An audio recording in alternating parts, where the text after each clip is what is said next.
Just getting a delivery, a Range Rover.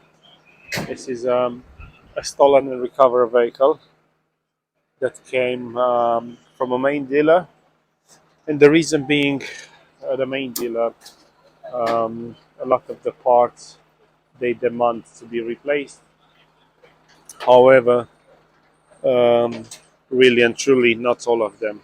They need to be replaced. We are able to accommodate the repair at much lower cost, and obviously on top of that, what we're going to advise this customer now is to make sure that this is not going to happen again. So we're going to advise for some security to go in the car when this is going to be working again. So at the moment, no starts. Um, Wiring is ripped off inside. We will see once the vehicle is going to be off the ramp. We're going to see the extent of the damage. We received some information yesterday from the customer. We've seen some pictures, and a rough estimate quoted by the dealer in excess of 10 grand. Obviously, customer was a bit shocked to come for this repair. I'm not sure whether the insurance will cover or not, or what exactly the situation is. Um, Also, the time scale was very long because some of the parts they are back ordered that they want to replace. As it is on the main dealer, most of the time they will only go for replacement of parts. They rarely go to repair when it comes to some connectors or wiring. They go for new. So that's where we stand a bit different because we can repair most of them. So once we're gonna have the car off the track, we're gonna have a quick look inside, assess the damage, and we'll make a plan of action to have it back on the road. Now the car has been dropped off. We try to evaluate a bit the extent of the damage in the boot. A lot of wiring has been accessed. Now it's not the wiring that they have accessed, it's about the keyless vehicle module that they were looking for and telematics. This is the module that attracts attention on a stolen car.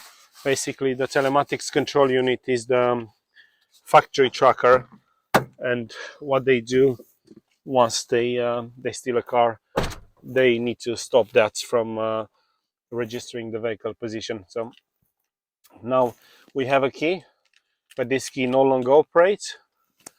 When we try to switch on the ignition, um, even on a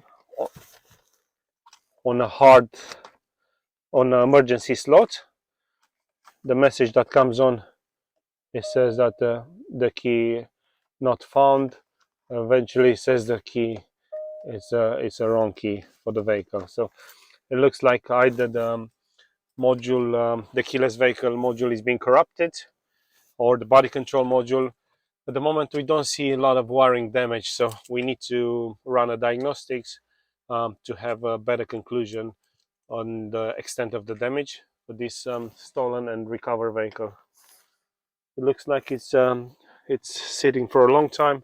There's a lot of mold, and it's been delivered to us from main dealer. Apparently, sitting there for a few months, like said. So we'll see. We'll proceed with the diagnosis, and we'll make a shopping list and see how we can get this car running again. Let's see. Fast forward a couple of hours, 3 hours, I think, since this car was was dropped down from the recovery. We already had the engineer working on it. We have the engine running, so we have managed to program a key. There's still some diagnostic that has to be run because some of the module are missing. Telematics, it seems that is disconnected in the boot. We also notice another piece of wiring here by the pillar, the back pillar, which normally here is the telematics control unit. So what they do on a stolen Range Rover, they access this. to disconnect the telematics, but on this model telematics is not located on this side. They've done a bit of research anyway in the boot. They stripped a lot of panels, as you can see, but we made progress. This car was stood for a long time, as you can see. I showed you earlier the mold in the car, so it's been stood for a very long time. And again, the estimate that it's been provided to the customer was in excess of 10 grand to have this car roadworthy. Obviously, on top of the starting issue, there were some other repairs that have to be done, but the repair on its own was a big task, and this car was sitting for a long time waiting for parts and obviously for customer agreement to authorize such a repair. Luckily, was not necessarily to go through a lot of expensive components repairs to get the engine running, but still some things to do. Now the car is going to go in the workshop where we have to tidy up more, look for the telematics control unit that we still don't have communication, and we see what other wiring needs to be reconnected or repaired. So we made quite a good progress today. Since this car was dropped off the recovery, we now got it running, and I'm pretty certain the customer is going to be happy to hear that.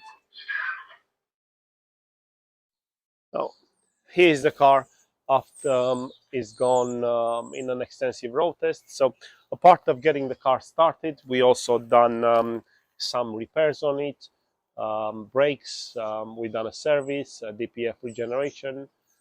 We give it a good clean, an extensive road test to make sure it drives fine, which it does. Now the vehicle has 2 operating keys, brand new keys. So we have changed this car as it came to us non-starting. It came on a recovery. We now have a running vehicle, which is ready for the customer to come and pick it up, as he's very much looking forward to do, because he's been without the car for quite a while the car was stood in a May dealer waiting for parts, or they were probably too busy to deal with it. But again, this is a glimpse in what we do here in OGS Mechanics. One stop for all your vehicle needs.